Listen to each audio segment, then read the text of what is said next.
So thank God for Zoom meeting. Yes, thank God for Zoom meeting. Hello, I'm James Lott Jr. Welcome to another edition of In Between the Pages with James Lott Jr. I am talking to a friend of mine I brought on who is a comedian, award-winning actor. You've seen him in a bunch of different things. Every time I mention him, people go, Chuck. I'm like, slow down. Yes, he's from Chuck. I know that. He's done a lot of things also other than that, of course. And he has a comedy special. And we're going to talk about all kinds of stuff that he's doing and see how he's doing.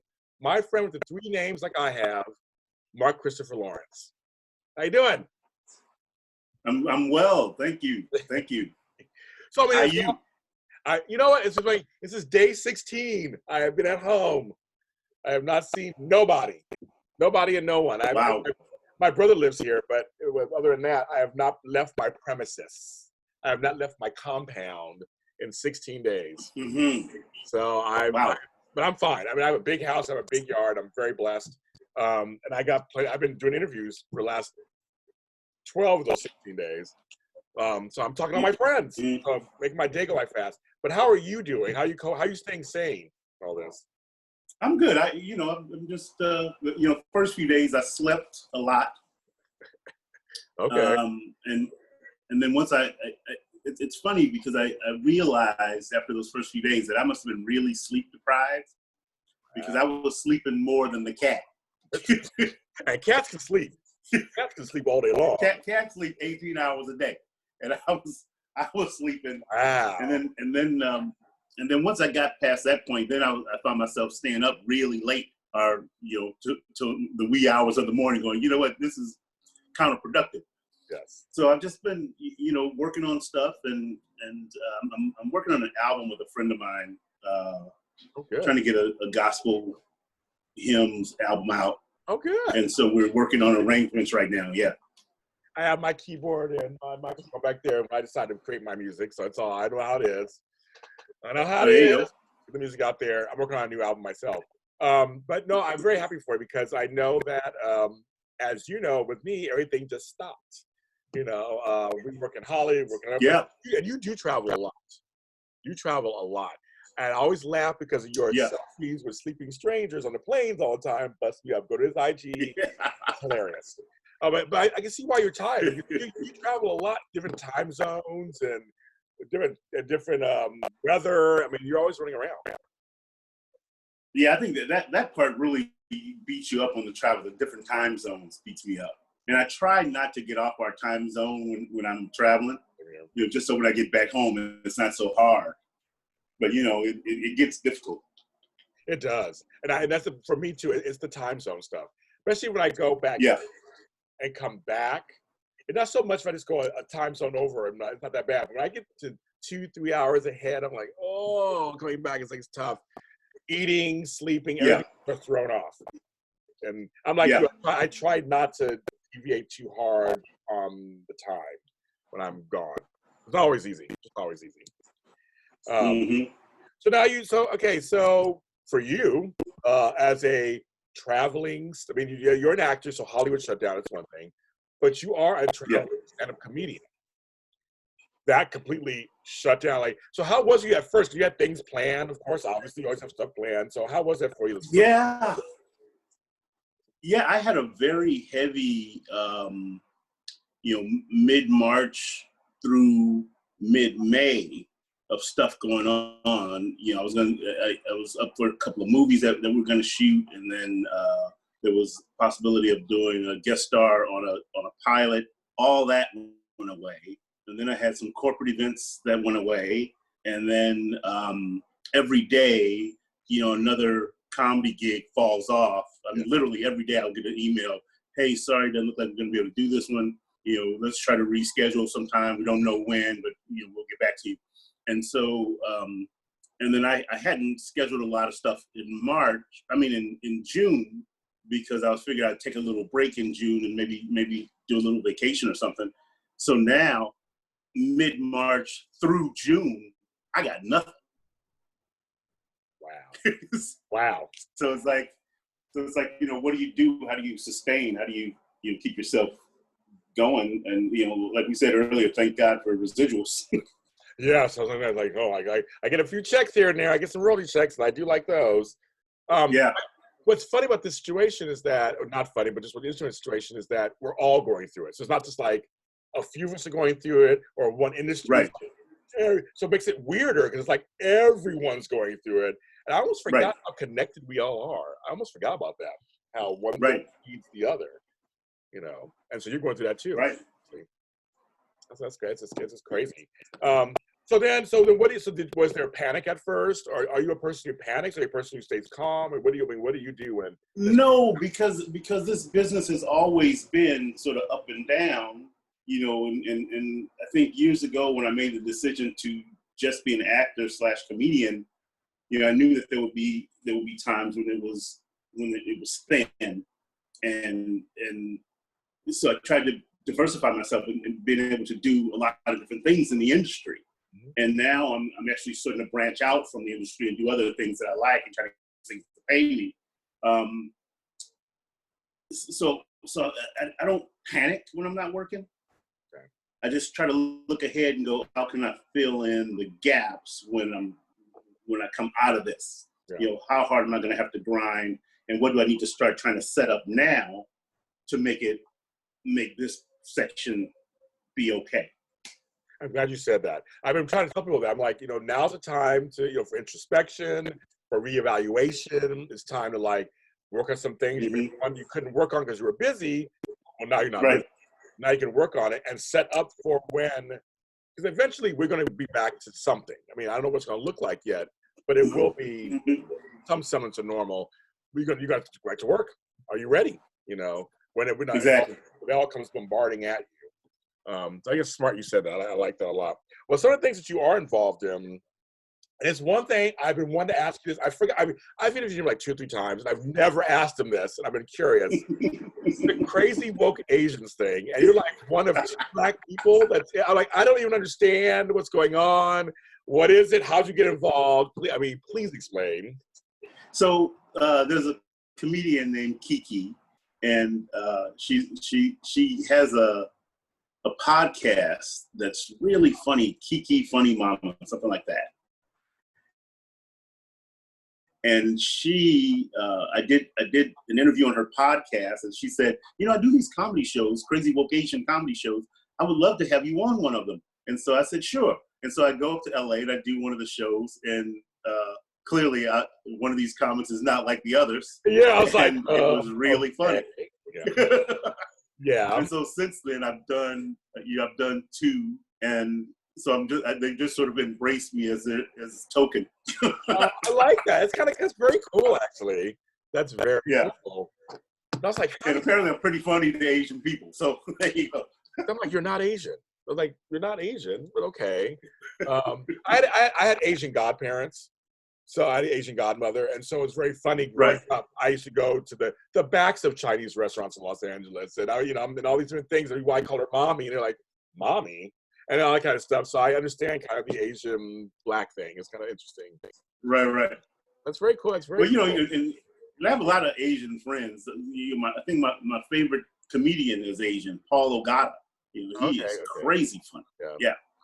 Yeah, that's so funny. There's something else I saw you're involved with is the Quarantine Film Festival. So what is that?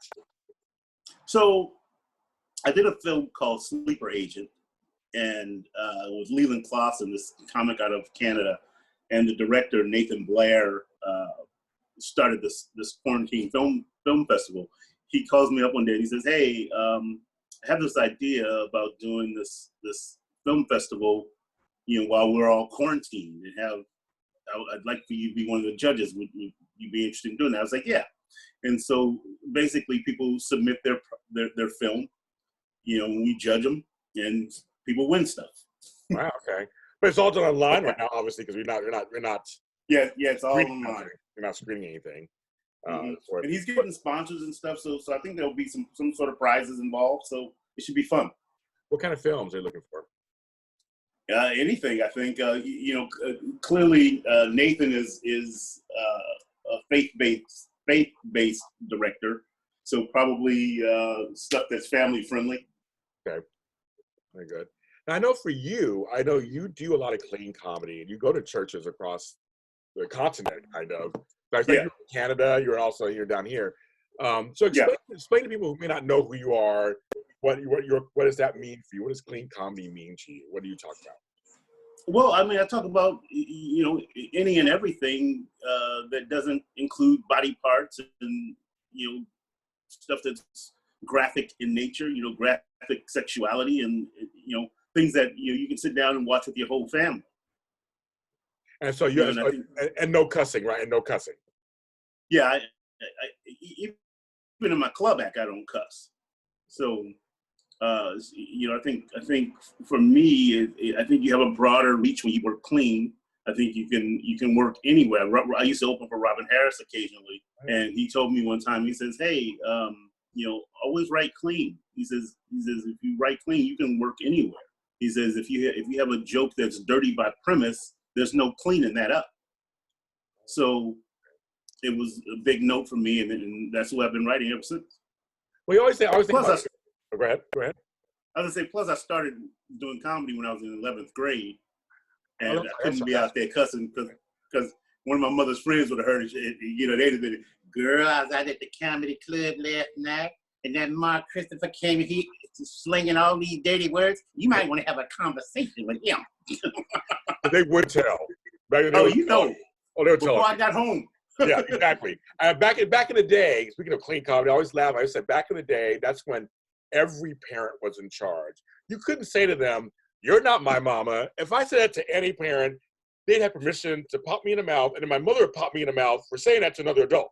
Disrespect. Absolutely. It was like, I mean, every adult was in charge, and the bat phone. There was one phone was all went to, because everybody knew everything, like you said, before you got home.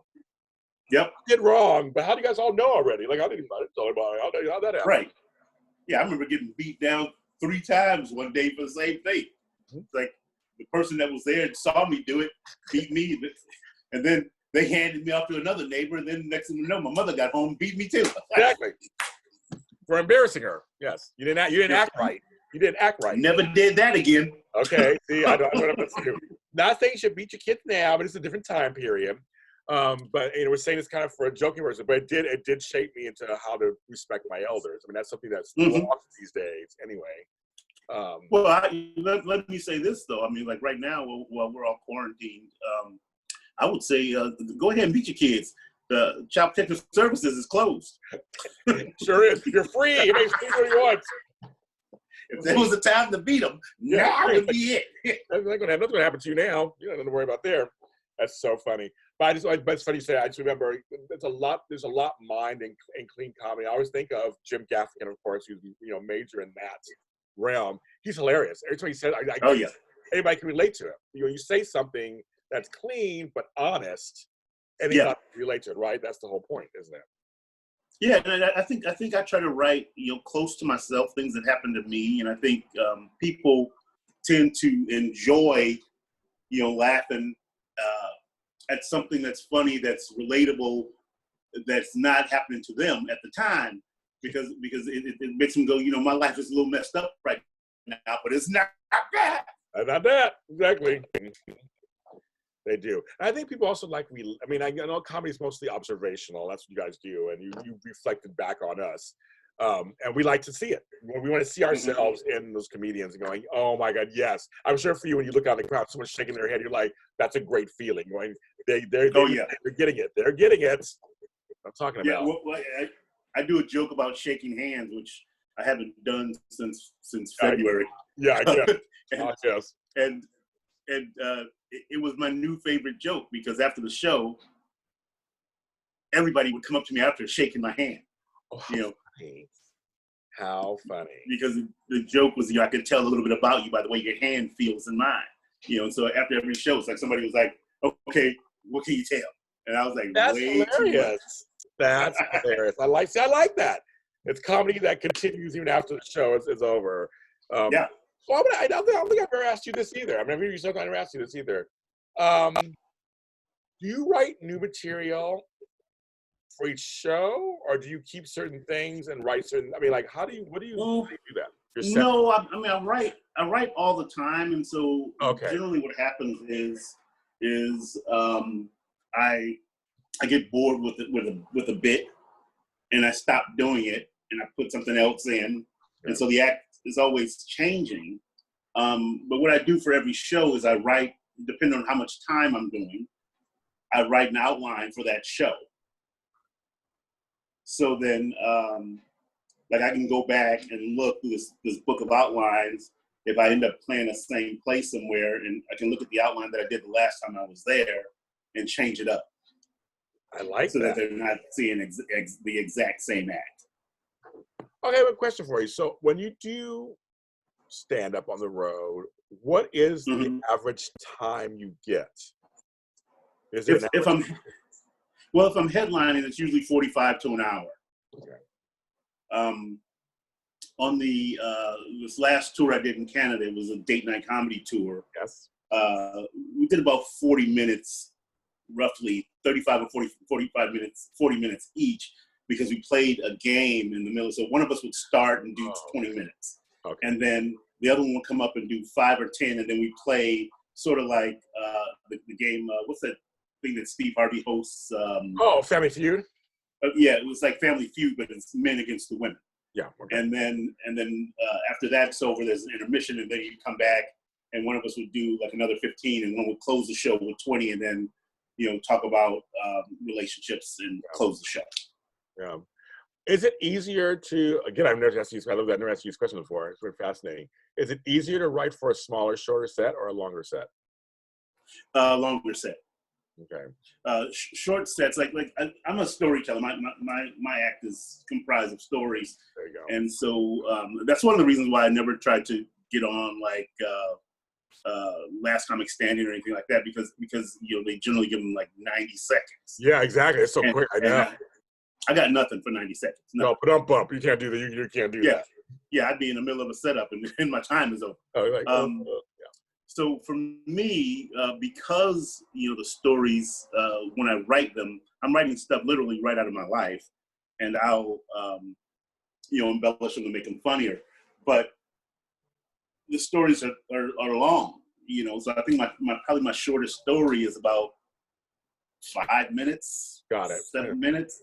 Yeah. And so it's hard to do a short set without just doing one joke. Makes sense.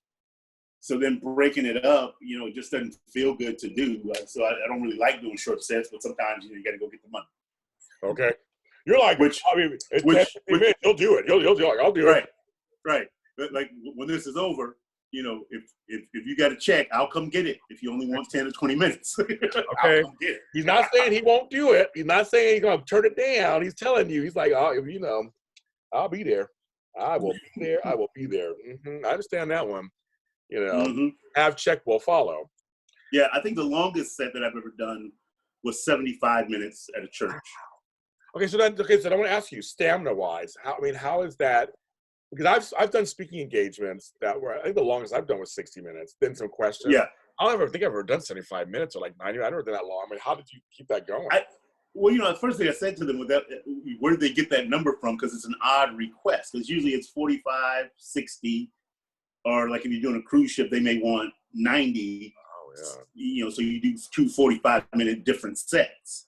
But 75 minutes was odd to me. So I said, okay, I'll give you whatever you want. I said, I just wondered how you came up with that number. And they were like, well, we're just trying to fill a certain amount of time. And we figured if you did 75 minutes, then, we speak for another 15 and then we'd be done. I was like, all right, that's what you want. And then so I was kind of concerned about 75 minutes because I was like, okay, how do I, I'm so used to doing 60 and shutting it down, then what do I have to fill that extra 15 minutes? And so what I did was I did 2 closing bits. Oh, okay. So, and that was fine. So it worked out. That's interesting. 75 minutes, that's a long time. So I know, because I feel like that for an audience to sit that long, number one, too, you have to keep them really engaged. You have to keep them. I think the thing about my act is there are moments where I'm just performing, and then there's moments where I slow it down. So I have these big bursts of energy, and then I'll slow it down and sort of suck you in with being a little quieter and a little more intimate and bring you in. And then I include you as well. There you go. So so it keeps it interesting as opposed to, you know, just here I am performing, bye. You know, try to get you into it in some kind of way, and I think that helps. Well, it's kind of like a concert. It's a concert, basically. I mean, it's a concert. You're like, you Yeah. have to really sit down. You said, do your set list, sit it down, have an ebb and flow, like how you want to take the people on a journey, I guess, with you. I just never thought of it that way for a comedian. I never thought that way. It's interesting. It's very interesting. I like that. And so you have your dry bar comedy special that you have out, correct? Yes. Talk about that. Talk about this. Let's get that out to people. They don't know where it is. Let's talk about that. So, hold on a second. I think I have a little. It's not the Rona. The Rona don't got me. It's just not the Rona. So you can have a cough sometimes. You can have a dry throat. So that things happen. Especially when we talk a lot. I have water too. We talk a lot. Well, you know what's funny was that before the coronavirus made international news. Yes. I came back from Canada and I had bronchitis. That happens. That really happens. And I felt terrible. So I go to urgent care, and they do a test. And they said, you don't have flu, you don't have corona. I didn't even know what corona was. Oh, wow. Yeah. They talk about coronavirus. It's like it hadn't even hit international news for me yet. And so they said, so you good, you have bronchitis, and they gave me a CPAC, and I was fine. Yeah. But there's still, you know, it takes a while to get that out of your chest. It does. So yeah. And so so I was thinking about, you know, coronavirus. I was like, that whole day about corona is like, it's like, you know, when I was in college, you know, coronavirus lasted one day. You know, it started the night before because you was out having a good time with some corona. And then the next day you have the virus. Yes. And somebody had to hold Susie's hair. Yes. Which I couldn't be that friend to hold Susie's hair because I'm a sympathetic puker. You puke, I puke. Now Susie's got vomit on her neck. Oh. You're one of those. You hear it and you're like, me too. Oh. Yeah. But back to your question. What was that question? I forgot the question. I like that though. The Dry Bar Comedy Special is out. Dry Bar. Yeah, let's talk about that. So a friend of mine who I work for a lot called me up one day and asked me if I'd ever done a Dry Bar Comedy Special. I was like, no, I hadn't even seen it yet. And so Dry Bar is probably the largest collection of clean comedians in one place. Vid Angel produces the show. So I said, no, I hadn't done it. So she connected me with the booker, and they booked me for a show. And I go out, and you take 2 shows in one night, and they cut it together, and you end up with a special out of it, or not. So some people they cut theirs together and didn't use them. Oh dang! Okay. But I get a call one day about 3 months after I shot it. Somebody texted me early in the morning and said, "Hey, you got a clip that's going viral on Facebook." And so I look on there, and that morning, I guess they had dropped the special onto social media, and they dropped 4 clips, and a couple of them were almost at 1 million, and this one was at about 3 million views. Oh my goodness. And to date, I think that one that was at about 3 million views is that it's almost 19 million views. Oh my goodness. And that's just on Facebook. That's not counting like IG or YouTube. That's amazing. And then the others all have about 2 or 3 to 4 million each. Yeah. So yeah, it's doing really well. And so during this period, it's like I'm just trying to get it out to more people. Well, where can people find it? Where can they find it? Tell them. You know what you do is you can. The easiest way to do is go to my Facebook or Instagram page, and I posted a direct link to it. And while you're there, like this page. While you're there, yeah, like my page. But if you download the app, if you go to it and click the direct link, it'll take you to the app. You can watch it for free. There you go. So I've been sending that link out to everybody in my inbox. Okay. Send it. I think send it to me again. I'll post it out to you. Send it to me again. I'll post it. Okay. Get out to people because people need comedy. Because right now, I feel like we need to laugh. I know that it's scary times. I know it feels tragic and all that stuff. I totally get all that. But I always feel like another friend of mine, Tamara Katan, who's a comedian here in LA. Oh yeah, I know Tamara. Yeah, Tamara's the bomb. He was on my show. He's Funny and smart, very smart. Yeah. But he talked about the whole tension release that we need. Right now, there's a lot of tension. We need release, and comedy is a place to release the tension. And so, exactly. So I'll ask you the same question I asked him. So, can we be funny right now? Yeah, I think so. I think right now it's easy to be funny because we're all so tense about the same thing. You know, like for example, the other day I went to the store, and you know the checkout lanes are right here, and there's the aisle, you know, between the perpendicular aisles. Okay. So everybody is standing behind that aisle until the check line is and so I'm in line. This lady is like right on me, and so I'm like, you know, lady, this is not 6 feet. You know, I can feel your breath on my neck. This is not 6 feet. And so I think it's okay to be funny right now, and I think because we need it, and I think all the comics have sort of stumbled onto the same joke, which is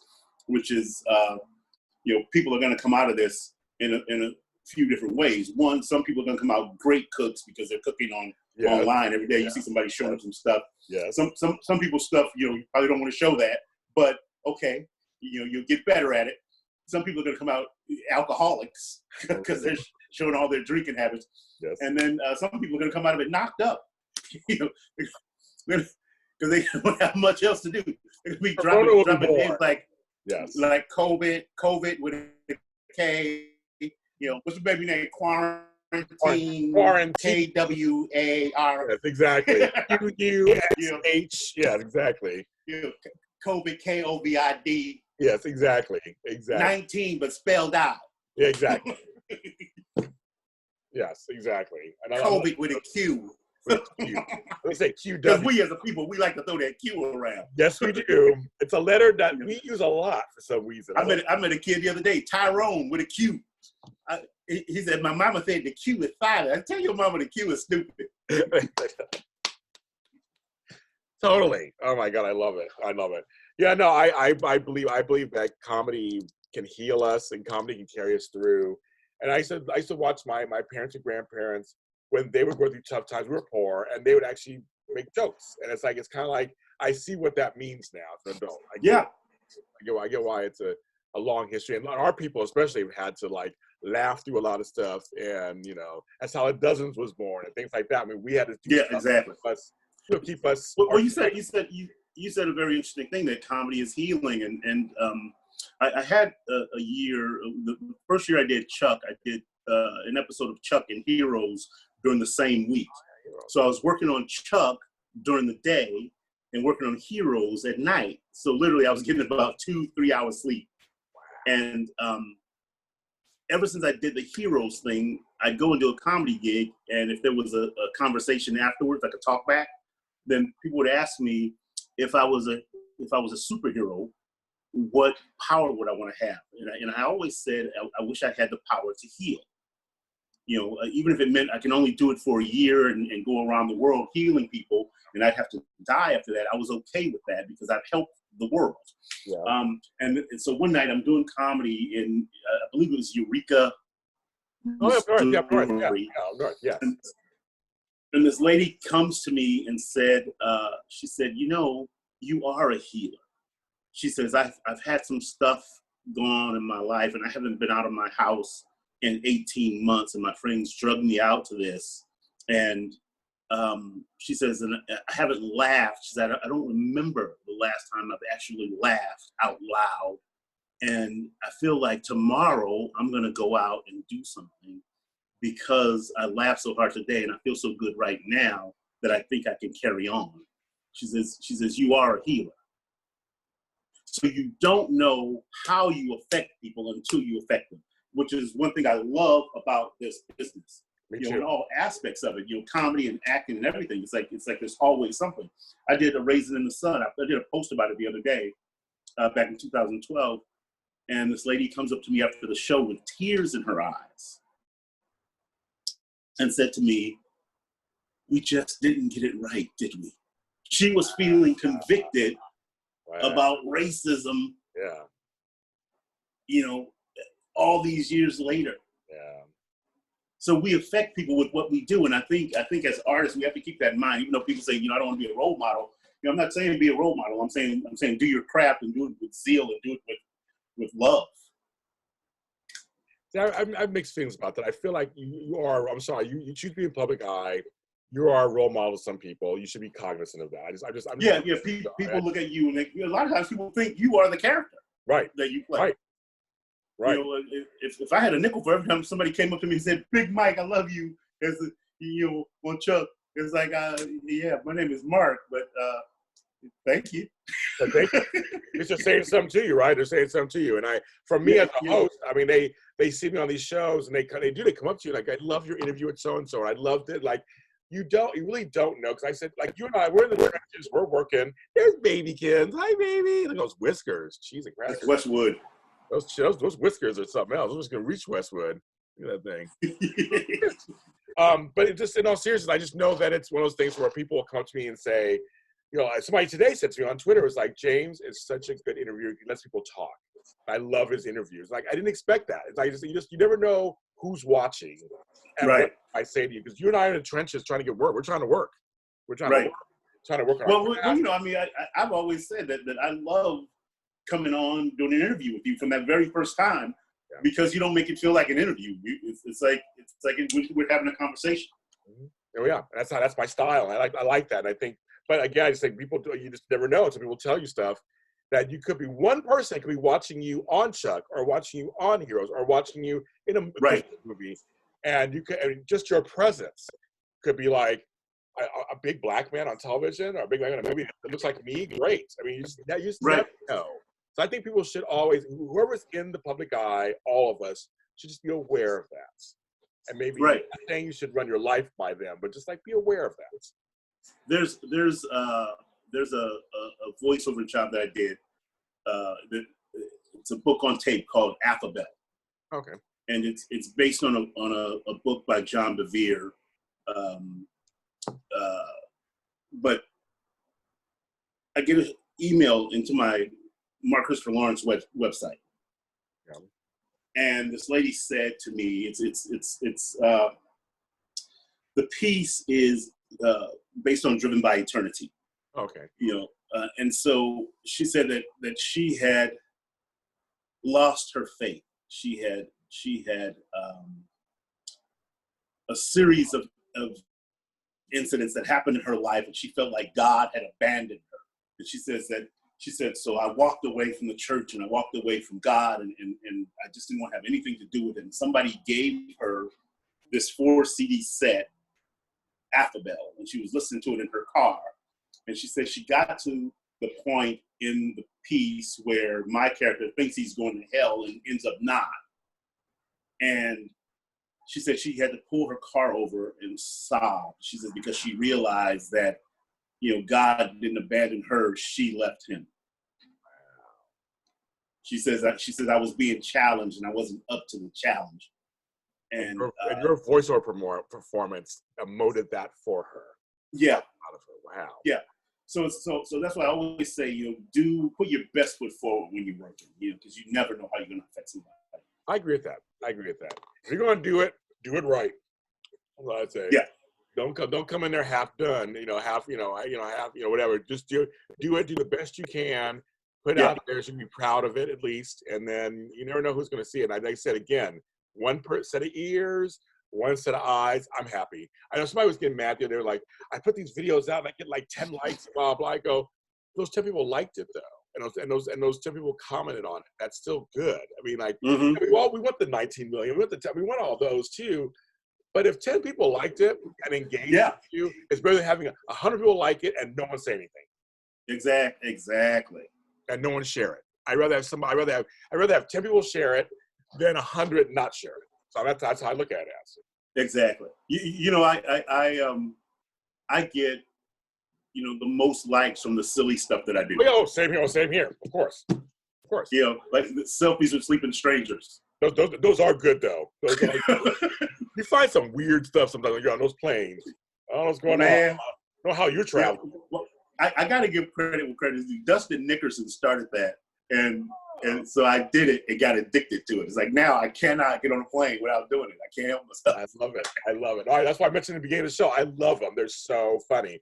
But you find some weird one with this. There was one that was like there's some stuffed animals going on over here. So I just said, you know what it was? There were two kids. They got on the plane. I'm sitting in first class, and they get on the plane, and I didn't even see them carrying in any stuffed animals. Oh wow! And I'm sitting there and I'm watching a movie, and I look over, and they have those heads on, and I'm just cracking up. And then they went to sleep with them on. So I was like, okay, got to get that picture. You did. You get it. You look at your face to your left. I'm like, okay, but they're a lot of fun. Yeah. So they can find you on social media. I'm easy to find. Mark Christopher Lawrence on IG and Facebook. MarkChristopherLawrence.com is my website. It has links to all my social media. Mark CHR Lawrence on Twitter because they won't let me have my whole name. Nope, and IG won't verify me. I know. Me neither. I mean, I actually asked them. I was like, "You're not verified. Like you've been doing this for 13." Like they don't care. Wherever right. their qualifications are. They asked me for my driver's license. I sent them a picture of my driver's license.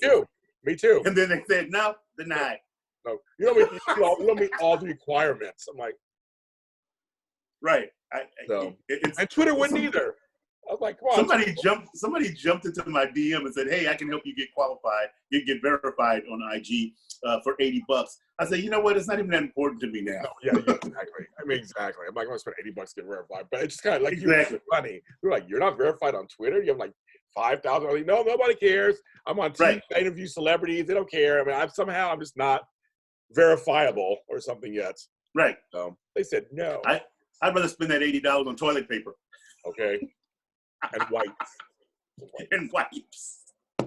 I told people, I said, don't worry about me. I got a shower. I'm like, if I have to take care of my business in there, I'm fine. Yeah.